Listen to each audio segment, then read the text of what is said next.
Hello everyone and welcome back to my channel.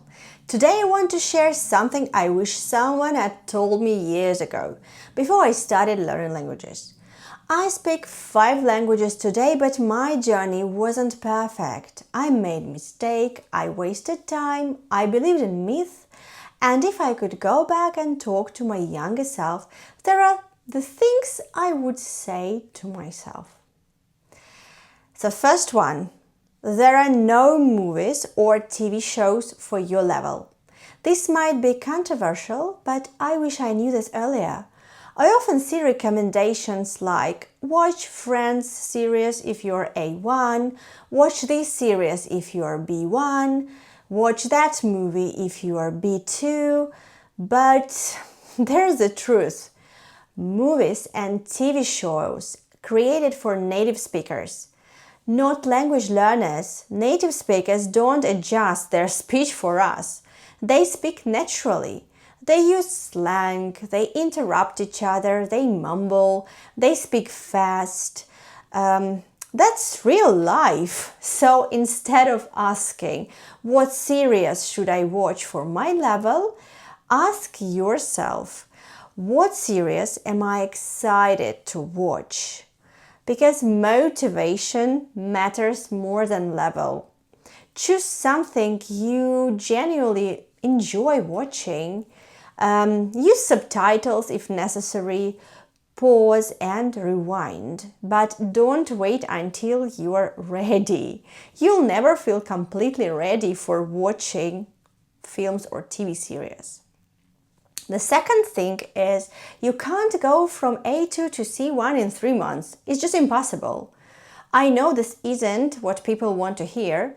We live in a world of quick results and everyone wants a shortcut. But language learning doesn't work that way. Can you improve dramatically in 3 months?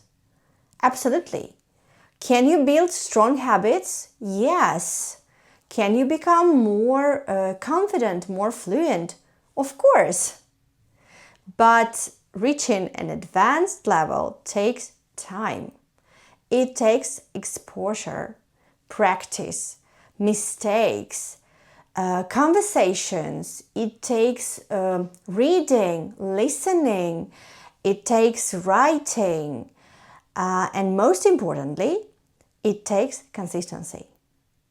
Languages are not a spirit, they're a long-term relationships. Watching Netflix alone won't make you fluent. I wish I had known this much earlier. Many people believe that they watch enough films and TV shows, fluency will magically appear. Unfortunately, that's not how it works. Watching content is incredibly useful. Reading a book is incredibly useful. But passive exposure is only one piece of the puzzle.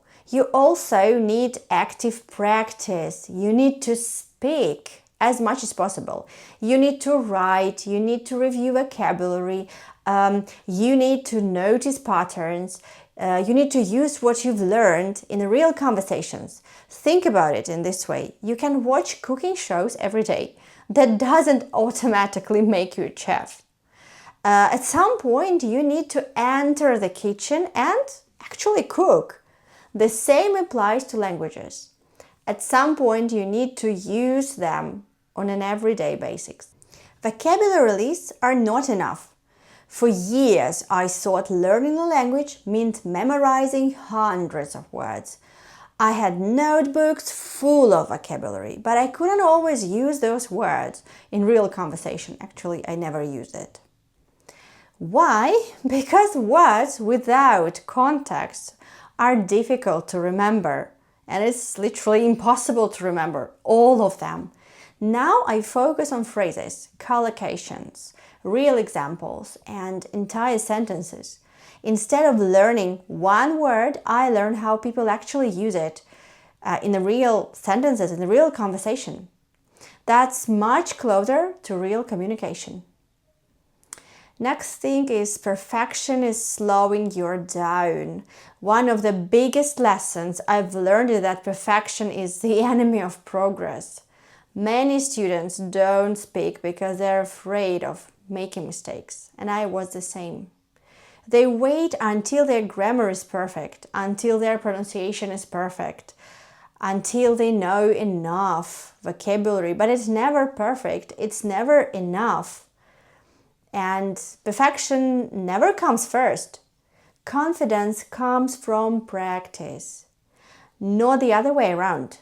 The people who improve the fastest are usually the people who are willing to make mistakes, who are not scared to make mistakes.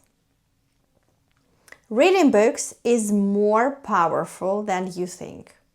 Books changed my language and in general it changed my learning journey, but not because I translated every word.